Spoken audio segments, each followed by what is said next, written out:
Bonjour, bienvenue sur Boulanda, vraiment canal Tiroane, comédie et puis Libanga TV, c'est ça, vous s'abonner vraiment dans la chaîne et ça la bien bana poto la salutation bien na pesi bino vraiment ya mingi na bino na pesi olish makwaka nyama na mura na mbote batutu balinga Gusta la Rose capitaine de l'équipe, c'est ça, sans plus tarder naza vraiment lolo émission pena ya kitoko o sepela salutation à mon boss Papa Dave lelo vraiment na yangix Maman Betty Masengo ou Aza vraiment a formé par orphelin fondation ya BM Betty Masengo so bomoni pena Gusta la Rose lelo komi pena journaliste munene eza grâce ya ye na mobali na vraiment mon boss Papa Dave manga ici kazali vraiment na souhaité joyeux anniversaire à tout ça anniversaire na vraiment et si ka akendaki au tona ba orphelin yenda sala ba la Rose bazala donc tini kaka Betty Masengo vraiment yeyo na tous les questions vraiment maman Betty Masengo joyeux anniversaire merci beaucoup Gusta la Rose maman Zwaka moi si ya en tout cas merci beaucoup. C'était ma classe na l'émission na yo ya lelo Star Top na Canal Futur News, Canal Futur One, Libanga télévision, comédie na Allo Congo ba chaîne wana nyonso ya Papa Dave Mama eza ba chaîne émission Gusta la Rose asalaka elekaka pe na ba chaîne wana nyonso cette émission où il est appelé à ma chaîne donc c'est bien moi Betty Masengo, votre journaliste préféré. Je suis là en tout cas, merci pour vos soutiens, merci pour vos conseils, merci pour vos prières et surtout merci pour vos souhaits, vos cadeaux et vos vidéos, ça me va vraiment droit au cœur. Merci que vous l'avez Betty Masengo. Donc on va appeler la lumière vraiment donc on a à disposition à Gusta la Rose. Question retourne dans la on peut quand on répondre. Donc voilà. Ok, c'est ça maman Betty, vraiment talara babi journaliste sur le Tando Betty donc nous pareil on est invité pour mabaria donc dis non mon nom votre la Beyoncé bazate. C'est vrai non ipso vérité mais ce qu'on a bien yeba. Ndingi osala fondation ya PM Betty Masengo donc bakusu na kimba kosala volonté on a dit donc pour même mystique est-ce que ndingi okabila bon biloko ndina na anniversaire okendaki to l'accepter ba image opesi ba lopesi ba sac ya loto donc osali bana vraiment ba sepelaki c'est pour yebisanga et travailler la tête pour naïbité est-ce que nous avons appel de monde naïbo kaka akabela bon fele est-ce que résultat ya kanango expliquer vraiment bien. En tout cas merci pour la question, très belle question merci, j'ai vraiment aimé. Bon et ça qu'on travaille dans la RTT tozolona les années sont aloni na desu abu konka lelo te muto aloni nguka abu konka lelo te et cause à peut-être après quelques mois ndako kobuka na desu to nguka na yo même peu après bané donc c'est un peu dans ce sens là lelo na reste côté et ça quand même et bientôt faut kende na centre mo ko remettre un peu biloko to pour la bateau pe ils ont quelque chose autre ici ma tête que nous avons ça attends moi 10 fois na nzela musala oyo to sunga bango na bonzo elo ko lelo mais na yesu nzambe na sala na nzambe ya pasteur na nzambe mama na ngai ministère amen ya après muto bokalongo na koza donc lelo bato mosusu bakola ozotravaille na perte ozokende kopesa baorphelin biloko wana yo kopesa elingo baka te mpona kabela bien mpoto kabela il faut kaka okoma ministre okoma député mais osala yango avec intérêt nde bato balobaka oza na monde ya intérêt moto aboyi monde ya intérêt wana monde intérêt bible elobi la meki donc c'est la même il reçoit alors pour pesa il faut pas que on ministre to betina c'est moi ça la ko to ba so boule que azana objectif moko boule abima a poste mais to ndenge ni élection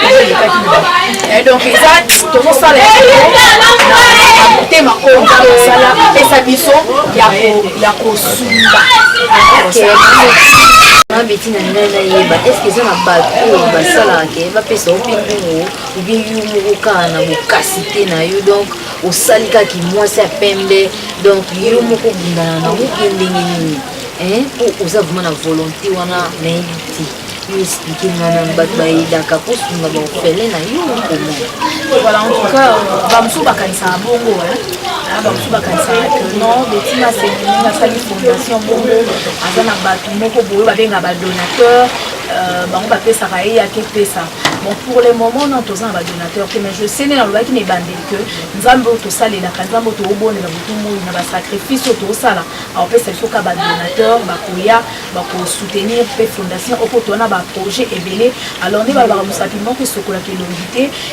esengaka mosapi nyonso ezanga na lokola fondation na te fondement yo sokola oye na brique na yo oye na pierre et tout consort ndaku esalemi c'est comme ça donc Betty ma c'est une minute on a avec donateur mon côté tout ça qu'on a besoin de ya ba donateur baya tout ça qu'on a besoin ya ba membre baya et belé tant ba membre dans la fondation au moins que fondation ils a raté l'autre comme t'as dit c'est une poche nae azo sunga bana wana ndenge Betty ma c'est moi ça moi 100 francs nae azo kana sala oyo a le bité na 100 francs oyo la pesa na sunga ba fene na 100 francs na sala bo au moins même deux fois na to se sacrifier na bi nanda kunanga na sac à l'osso na to sac à l'osso na sombe li ba fene na bango na bi nanda kunanga sac à sombe les cibles tena ketika la ba fene wana donc tu vois un peu dans ce sens là oh to ça là donc ba penser que Betty ma se ba pesa na pas moko mbongo aka pesi ba fene wana non tozo bundaka ensemble na bandeko na ngai ensemble na papa d'Ave Mubama mon mari donc et puis la joie de Pichuna au permettre vraiment na pesi ba gros bisous parce que avant maman on a bien dit maman sociale oyo yandi makalobi Betty ma c'est ngai na mokonza basunga ngai ata ya mingi te 100 francs na ngaka l'essentiel kaka nzamba ba fele wana apambola pe musala nanga ko sunga ba fele eza terme fertile eza terre autant osungi nde nzamba pamboli parce que Dieu la Bible nous dit il est le père des orphelins tant yo ça l'orphelin bolamu ezande ozo défisa nzambe donc na bosali pété sœur Julie Mindele ba gros bisous jusqu'à vos ali John Louis à l'exceptionnel et puis ma maman chérie maman Cathy Bakisa maman oyo à Souma c'est ma casse donc pour retenir donc retenons que Betty ma c'est pour les moments et ça te montre moi bazora mbongo atindeli ya ke côté ça m'orphelin et ça bon tozo munda biso moko mais n'empêche gusa la bosa kosa na moi 10 francs na yo maman Betty ma c'est ngape na moi la fondation Betty ma c'est moi 10 francs na yango to sali activité donc tous a besoin de donateurs en tout cas vous benga numéro dans les affiché vous allez vraiment le bienvenu ou la bienvenue. OK merci maman Betty ma c'est vraiment ça monter moi ya on a eu ça dans maman sociale pour la rose donc aventure donc son avis que maman na biso to sili kaka mabe donc to ya mabe ta ba volonté za nango sans plus tarder bon mona image de maman Betty ma c'est vraiment na motema malamu za nango en tout cas maman sociale aux mystique bota l'image bota ndinga kende ko pesa sko ba ofele biloko nulle part ailleurs total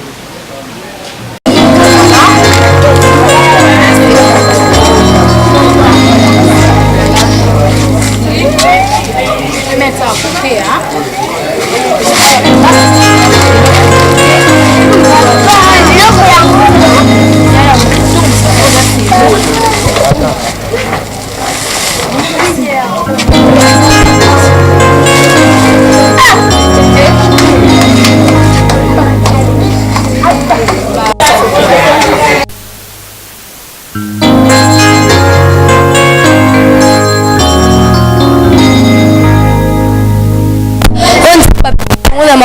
bango bazo kopesa bana bitika okebisa nzambe apambola bango akanisa bango ebele misala bango ki liboso tobondi na kombo na ye. Seigneur Jésus, Père de gloire, Père de gloire, totiki bango na kati ya maboko no Père de gloire, pambola bango kanisela bango ebele Père monguna mona bango te nyonso monguna soka na bongisa mabe ezanili esanze fe pambola bango kanisa ebele po eza oyo eza ebele baza nango me bazobwaka na oyo opesi bango Père de gloire bango baye kotala biso yo nde pambola bango pambola fondation na bango kanisela ye lisusu éternel di baporte na bango Père de gloire kanisela bango Père de Nzambe amen otoyebisa Nzambe olobi la main qui danse c'est la main qui restaure Nzambe apambola bango tobondi na kombo Seigneur Père de gloire Père de Nzambe ye bapambola bango kanisela bango monguna mona bango te oso moto kasi mpona bobisa nde mpona bavi na bango ezali et le bonheur la grâce m'accompagne.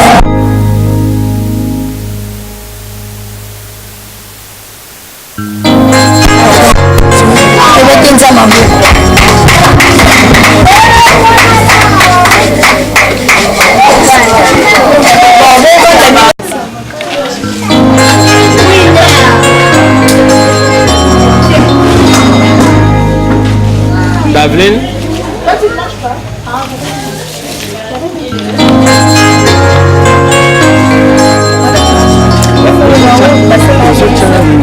Muito apoio. Eu penso contra ele.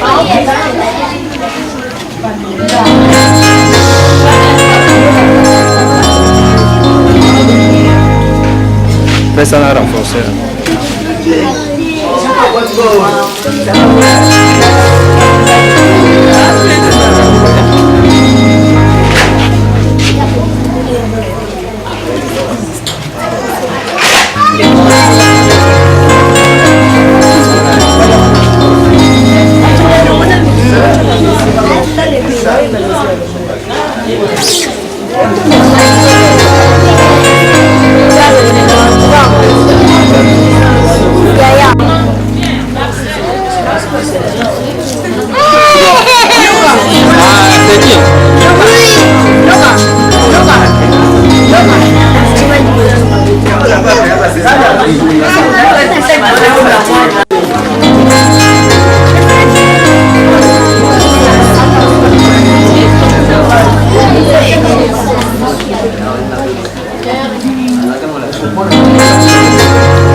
Una de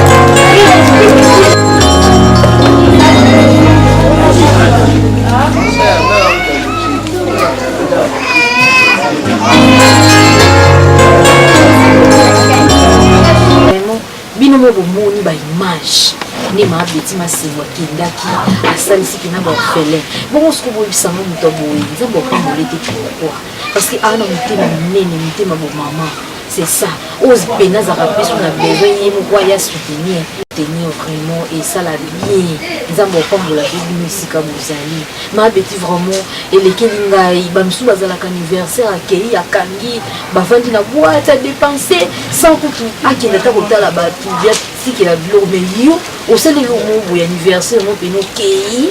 ok pas orphelin non hein expliquez-moi d'abord on a dit bah image en tout cas gloire à Dieu hein, donc en tout cas vie de gloire en anglais hein, et donc et ça qui facilité hein pour nous ça le oui na vie moko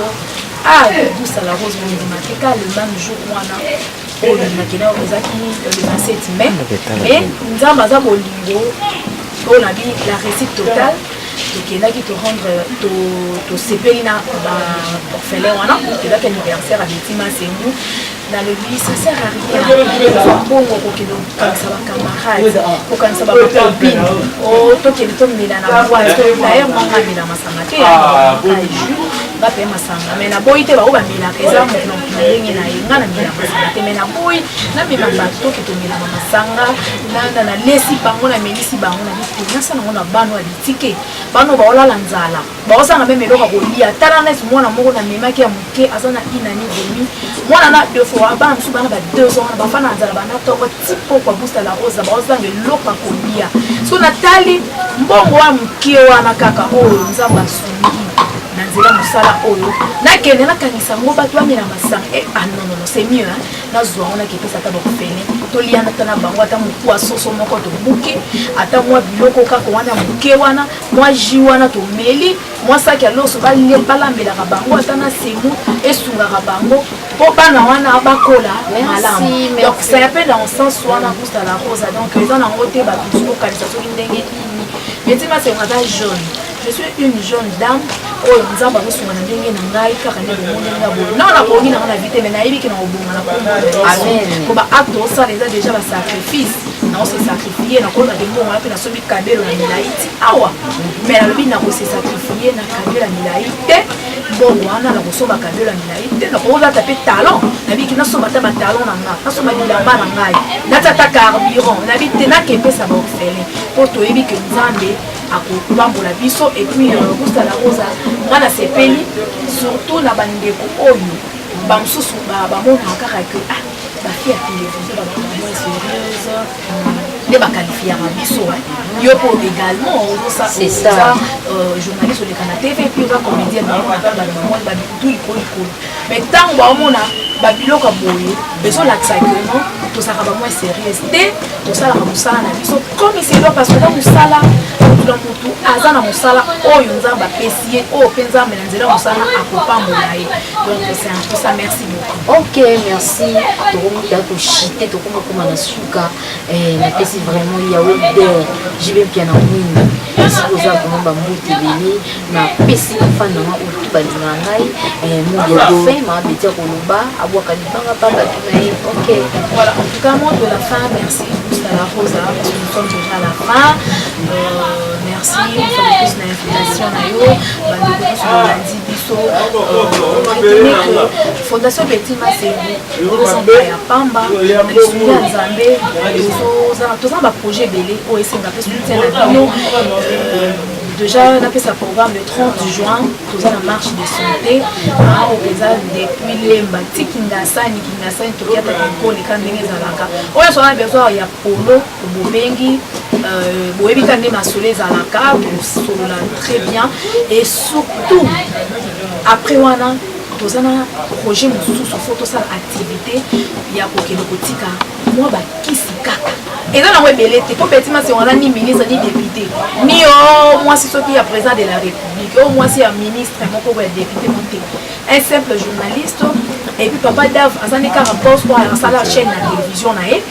donc on va permettre pendant ce message c'est très important et puis c'est capital là c'est très capital pour on voilà na biso ba yeba mais na souci to za na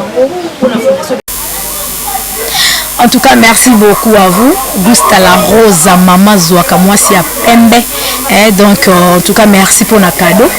Donc, ma cadeau est Lingaï. En tout cas, que Dieu vous bénisse abondamment. Ma lunette, c'est un ami balé à Gucci. Moi, quoi Versace, moi, quoi Gucci. Et c'est Pélissinga. Et puis, la chaînette, il y a argent, on a mouni, on a pardon, on a voté les nzangala nzela. Et pour beaucoup, taper dans le nom de Jésus. Donc, on a pensé qu'il y a un cadeau dans l'aïe. Et bah, lui, bêtement, c'est un zarabien na batunionso. Pour Nazarana bango lokola bandeko na ngai.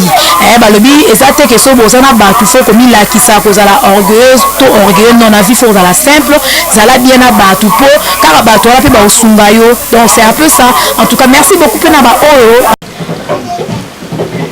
Voilà, donc on est dans le Bagous de la Rosa. Donc après marche de santé, photo qui est marche de santé dans les 30 juin. Hôpital. Et puis photo qui est dans l'hôpital, centre à Mokoza Awa, qui est dans commune à Lemba. Ça la rate de base, dans le centre de la même semaine à 100 francs. Et puis Camille, 100 francs à l'issue Awa. Mais il y a traitement à ça dans l'hôpital. Donc on va quitter, tu peux aussi faire un paquet de carton en haut, pour que tu tickets le bango. Et permettra à ce nettoyer. Azui seringue ofele, azui pe et puis crâne ofele na compte ya fondation Betty Massini. Au monde, éco suiva bango pour tout ça que ya azan besoin pas faire ce traitement mais ana tomate ana seringue. Donc ana seringue ana épicane, tu pas pe muta kufi, quand il cola 100 francs. Donc après voilà na mois de septembre. Na mois de septembre, tozana activité munene ko eza concert. Le Betty Massini a organisé pour à l'honneur il y a bana orphelin et pour permettre biso na concert un bon oignon ce coco taillant to pe ça bana bazo na bo classe. Donc c'est un peu dans ce sens ba projet et ça est dans ce sens là ba projet est belé mais na olingaka na bande ko sur le cause émission de la barna imizmani et ça c'est de l'argent photo boucle émission mais aux en a besoin ya coco ta en contact